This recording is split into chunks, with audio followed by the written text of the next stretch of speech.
We're from Markham, Texas. It's a small little town. You have to really pay attention to see this little town. I know I was like probably around 6, 7. My mom had gotten to a new marriage, moved into a house at the outside of town. It was near a church. I moved in with her because I was living with my grandma. Moved in. We started decorating the house the way we wanted and everything, getting excited, new place. After getting settled in, we started experiencing little weird things. We had a bathroom that was like the guest bathroom for everyone to use, and it had a shower, and the shower had sliding doors, glass sliding doors. The light in there was already dim, but I just had a bad feeling about this bathroom. I started noticing like the sliding door, when I turned my back towards it, I would feel like a gust of cold air, and I would turn back, look back at the door, wide open. I'm like, what the heck? So close it third time and just try to finish, and next thing the door was open again, but this time there was a handprint on the door, like from the mist. That was like I was like, okay, that's it. I don't care if I have shampoo in my hair still. I'm out of here. It was like a grown man's handprint on there. Another time, my mom's husband, he's a truck driver, so he's hardly ever home. So we knew he wasn't really ever there. And me and my sister, she was a toddler, we decided we're going to go sleep with my mom in her room. And my mom's room is pitch black. Out of nowhere, my mom just wakes me up like, Geniva, wake up.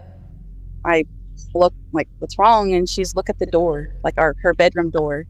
On the other side of her bedroom door was the kitchen / dining area. The light turned on. Next, we just see like a shadow walks by underneath the door. Like you could see the light from under the door, just see a shadow walk past. And then we just stood there, sat up in our bed, just like sitting there, just staring, what the heck? And then we just see it go back by again. That shadow just comes back, but it comes walking up to the door. It just stands there. And then the light just went off, and we were just like looking at each other, kind of what is going on. And I didn't really sleep that good that night. I just pretty much stayed awake looking around, just like, what's going on?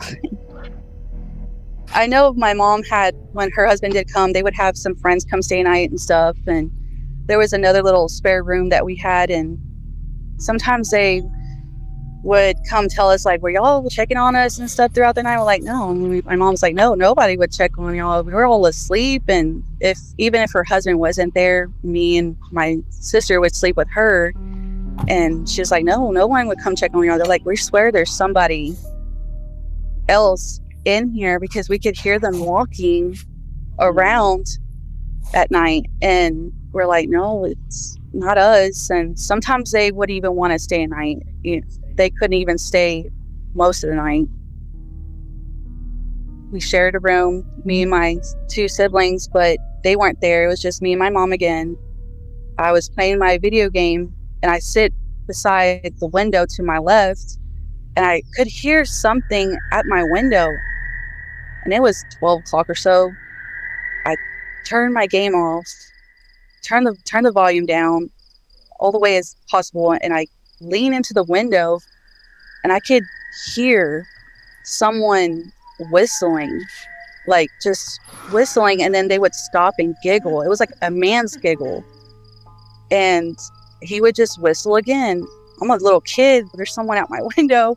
I want my mom, so I get up and I run to the living room and to go to my mom, but my mom was already at the living room window with her hand out to me, and she's trying to tell me, hey, be quiet, I hear something. And I go up to her, I'm like, you hear it too? And she was like, yeah, I hear it. And we both listen, leaning up to the window. Someone, like 2 people talking. We could hear them talking, and they would do this evil giggle and start talking a little bit again. I'm looking at her, what is that? And she's like, communicating, or somebody's communicating and whatever. Whenever she called my uncle, he lived not far from us, and she told him, hey, there's somebody outside. Can you please come over, check around the house for us? And this my uncle is a big man. Nothing scares him. So he's, yeah, I'll come, and comes out there. He checks all around the house, and I'm not going outside. I'm staying inside with my mom. But he didn't say nothing at the time. And he just reassured us, if you need us, need him again, call. And so we're like, okay. That wasn't the first time that we had to call him, or the only time. We had to call him again a couple times because we kept hearing it, like someone out our window just talking and giggling. But I know for sure what I've heard was a man out there. I think the fourth time we finally called him or so, he did say he did see something, but he couldn't give us a description. He came out, again, it was late at night, walked around the house like he always did with his flashlight, and he heard something on the roof. He could hear someone walking on the roof, and he's looking up there with the flashlight, hey, who's up there? And not a response or anything, but he took the flashlight off from the roof to look around again, and he heard it running from the roof, like it run down the roof, and it jumped into the tree that was near our house. Saw like a black figure, but it was gone. Like after he walked around the tree and stuff, it was just gone. He told my mom about it. Of course, she didn't tell me until I was older because she knew I would be scared. But she had some other experience from inside the house. Whenever you want to tell your side, Mom? One day I was washing dishes, and for some reason I looked up and I had a vase. I had a little betta fish in there with an ivy. And when I looked up, and for some reason I saw 3 shadows. It was dark shadows. It reflected from the bowl. I didn't know if it was angels or it was like 3 dark shadows. Turned around real quick and I felt something behind me. Turned around, there was nothing there, so I didn't know what it was. I got rid of it because I didn't want to ever see that again. And then we have a pantry, and I would have to turn on the lights. Every time I passed the pantry, you could feel something in there. So I would leave the light on. In that pantry, there was an open door. There was an attic on top, so I just felt very uncomfortable. So I would leave the light on just so if something was in there, I could see. But you would always see a shadow in there. And you could always hear something ruffling, like bags of chips or something in there. So it was just a really bad vibe in that house. I know another time I was standing in the kitchen doing something. I don't know what I was doing. I was doing something. You're just standing still. You're just standing there. And I felt something hit the bottom of the floor where I was standing. Hit it hard, like where I was standing at. And I'm like, what the heck? When the house is on bricks, like concrete slabs, it hit right under me. Like it hit it hard. It made me jump, like bounce. That's how hard it hit with all the force. Of course, little kid runs to my mom, and I'm like, Mom, something just hit the bottom where I was, like under the floor where I was standing. She decided she's gonna go check it out. She's knowing I'm gonna go look to see myself. And this is her. Yes, we've been having those knocks underneath the house for a while, and finally I got fed up with it, and I said, you know what, I am going to get the flashlight. It's already dark. I went outside, I leaned down, I got to the ground, I was laying on my stomach, and I started looking around with the flashlight. What I saw, this gives me the creeps. There was like a mount underneath the house with dirt. When I got the flashlight and it went to that area, there was a creature. It looks like a small old man with huge round eyes. Its hands were on the mount, and it barely any hair. It had old teeth. It scared me so bad that I yelled I got up. I literally ripped 3 toenails completely off my toes from fear. Ran into the house and I couldn't talk. For 2 days, I was in shock. I stayed in bed for 2 days. I could not talk. I didn't even know that I ripped 3 toenails off my toes. It was the most scariest thing I've ever had seen. My mom was a Jehovah's Witness. She ended up having people come to the house and reading the Bible, trying to bless it and stuff like that. It didn't get better. It got worse. More things were happening, and plus whatever I saw underneath that house, it was getting worse in the hitting. And I just said, that's enough. I've got to get out of this home. When I told my mom, I told my kids, I told my husband at that time, and of course he didn't believe me. I got to where I didn't even get out of the house at nights no more. I didn't drive no more at nights. I didn't do anything because it felt like it was with me. And that's when I said, enough is enough. I've got to get out of here. We moved out of there because once it wasn't like, it was still continuing. I don't think she's ever seen it anymore after that. I just know she saw it that first time and that really freaked her out. We tried to bless it and we couldn't get it to go away. We just said, no, what, we gotta leave. Every time we pass by that house, we still think about what we went through in that house. I feel like it was a demon. For her to talk about it, it's very rare because she doesn't like talking about her experience either. Like when it all happened, I saw how scared she was. White, would not eat, just curled up in a ball in her room, just scared.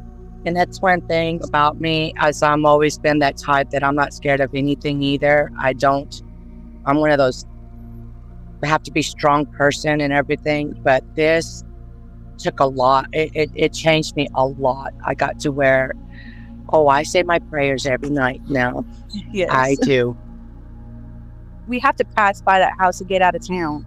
We usually don't look that way. We try not to look that way, but whenever I did ask her, I was like, you know what, babe, I wonder if they experienced anything like we did. And she's like, I don't want to know. I don't want to go there. I know my sister, she had said that she was little. She did see something like something black shadow hover over her. As tall as the roof. Something tall in her room, hovering over her. That's why she started sleeping with me. And she slept with me till the age of 15. Yeah, pretty much. Yeah, my kids would always get mad. Why is she always sleeping with? But yeah, she saw that. She's one of those that can see shadows, and she that's a lot and stuff. She don't forget that at all. That's with my daughter, my youngest daughter. We moved here to my grandfather's house and everything like that. When we lived upstairs, it would do it to her there. She would always see a shadow hovering over her, but she said this one had a goat head. Now she lives in her own home, and she's shadow people in her own home right now too. So I think it follows her, but then she's been able to sense things since she was little, and it always seems like this one tall thing follows her. My mom did put video cameras around my grandpa's house. My grandpa's elderly, and when my grandma passed away, he went through depression, so we put cameras all around the house because there's a lot of stealing going on and stuff around town. My sister had my old room because I used to live with my grandma too, and she had a camera facing that, like towards the house, facing that area, and they caught a creature outside her window. It looked like the crept. It was crawling on, like just standing there staring at the camera. You still have that picture?